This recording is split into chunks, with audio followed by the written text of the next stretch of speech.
Boa noite, galera do canal Mistérios pelo Brasil. Sejam todos bem-vindos.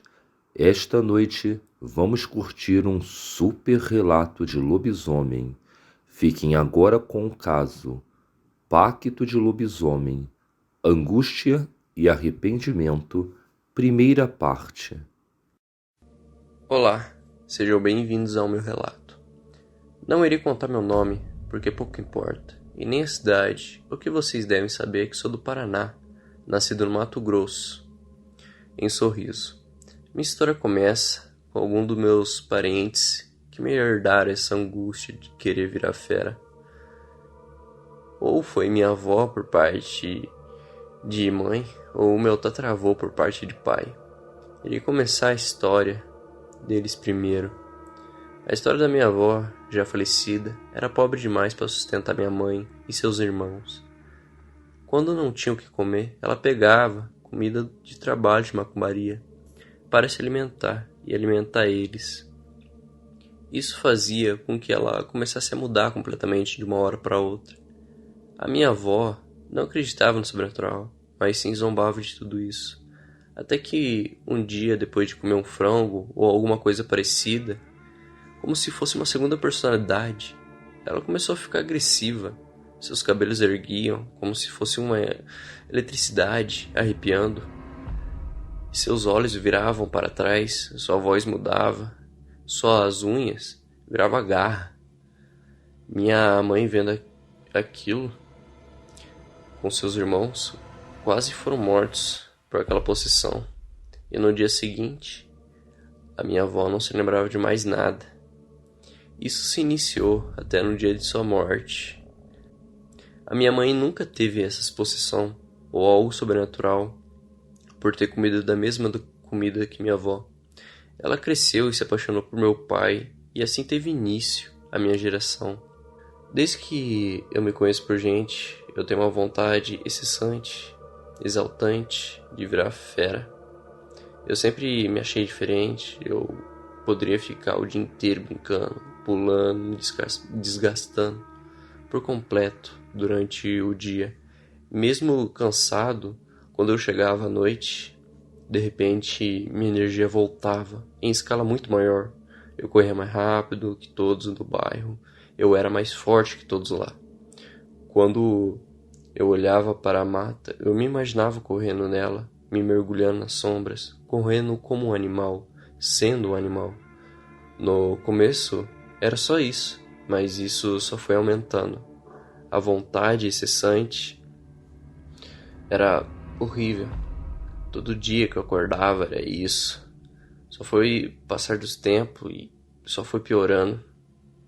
Até que um dia eu me deparei com a lenda do lobisomem.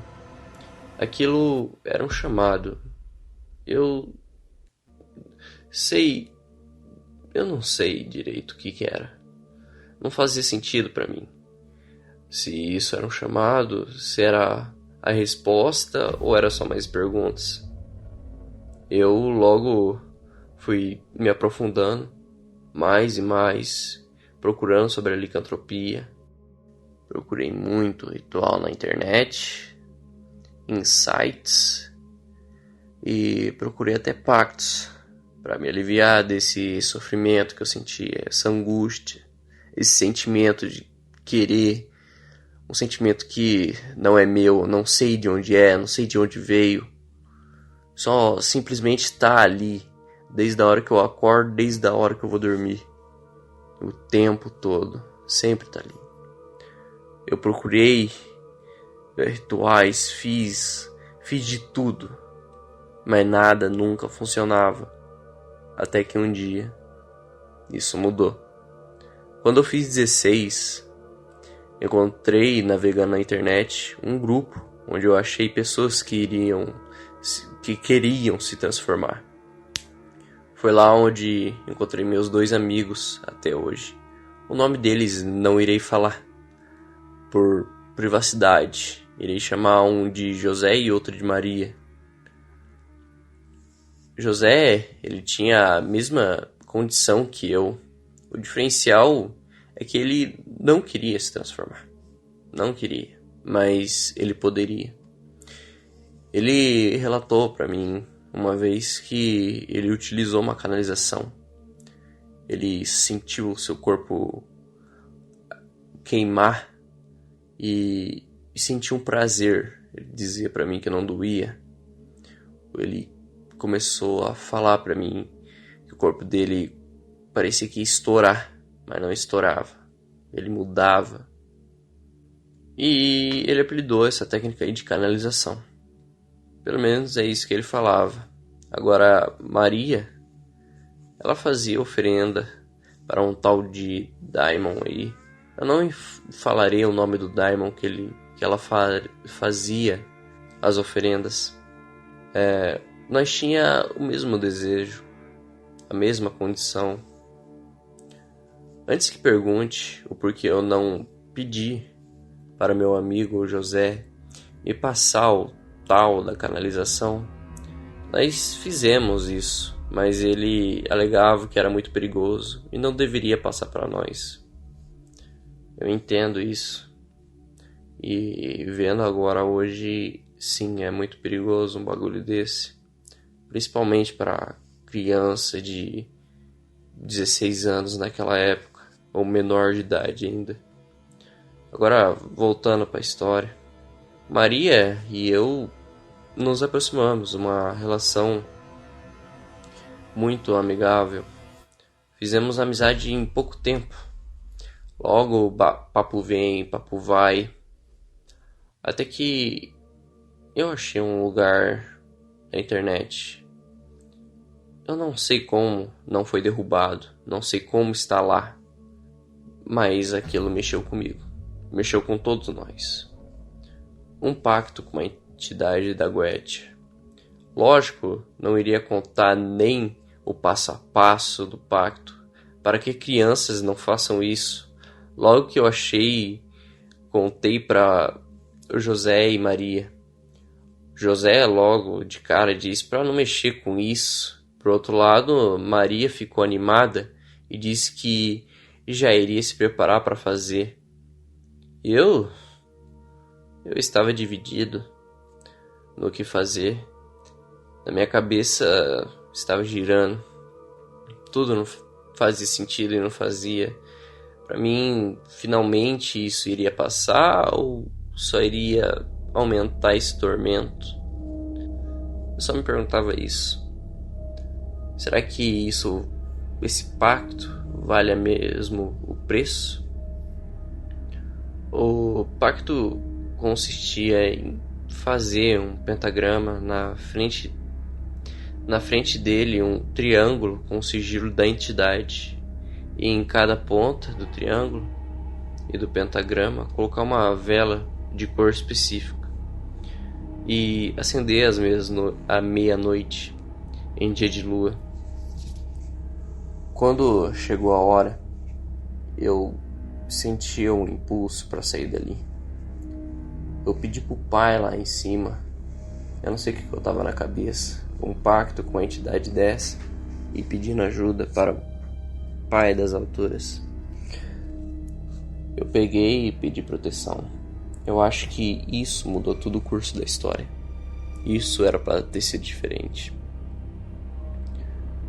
Eu peguei e entrei dentro do pentagrama com um caco de vidro e um papel escrito, um texto, uma oração.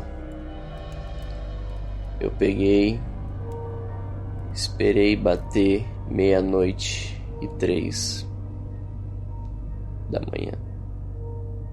Quando deu esse horário, eu comecei a queimar o papel em sentido anti-horário. Depois disso, eu cortei meu dedo e joguei em cima do sigilo, o sangue. Nesse momento, eu juro por tudo, não havia vento nenhum naquela noite, mas eu senti aquela brisa gelada passando por baixo dos meus pés e fazendo um caminho nas velas, indo para um lugar escuro, como se fosse um caminho, alguma coisa me mostrando a escuridão. parecia que alguma coisa iria sair de lá. Eu fiquei atormentado. Eu não conseguia me mover, eu estava gelado. Aquilo me deixava gelado. Eu respirava ofegantemente, eu suava frio. E de repente, quando eu estava ali no meio, eu senti um bagulho rodeando eu, um bagulho preto. Bagulho preto e baixo. Eu não sei o que era aquilo. Só de me lembrar dá arrepio daquela noite. Eu comecei a entrar em desespero, eu confesso. Eu tava muito nervoso. Eu pensava que se realmente valia a pena tudo aquilo, se realmente valia a pena eu estar gastando toda a minha vida por aquilo. E eu falei, não. Agora, já que eu estou aqui, eu irei completar. Eu fiquei naquele círculo. Eu senti alguma coisa me puxando para fora daquele pentagrama. Eu senti que se eu saísse daquele pentagrama, eu estaria morto. Quando, de repente, as luzes da vela se ergueram mais, se acenderam mais, como se fosse uma labareda de fogo. E elas ficaram retas. O fogo estabilizou. Não havia mais vento nenhum. Naquele momento eu sabia que já tinha dado o horário. Já tinha dado certo aquele pacto. Aquele maldito pacto. Depois daquilo, eu deveria deixar todas as velas queimando até o fim da noite. Quando eu fiz isso, eu entrei de volta para dentro de casa. Peguei meus cachorros que estavam lá na frente de casa. E quando eu fui colocar eles no fundo, eu juro por tudo, eles ficaram com medo de alguma coisa lá no fundo da minha casa. Minha casa não é em zona rural, é em zona urbana. Então não tem lugar pra ter bicho, não tem mato, não tem nada, é lugar fechado. Mas quando meus cachorros olhou naquele fundo, eles se acuaram atrás de mim. Tinha alguma coisa naquele fundo, invisível. Eu não podia ver, mas eles sim. Aquela coisa, eu não sei o que é. Se é o Daimon ou alguma coisa assim parecida, que foi lá receber tudo, eu não sei.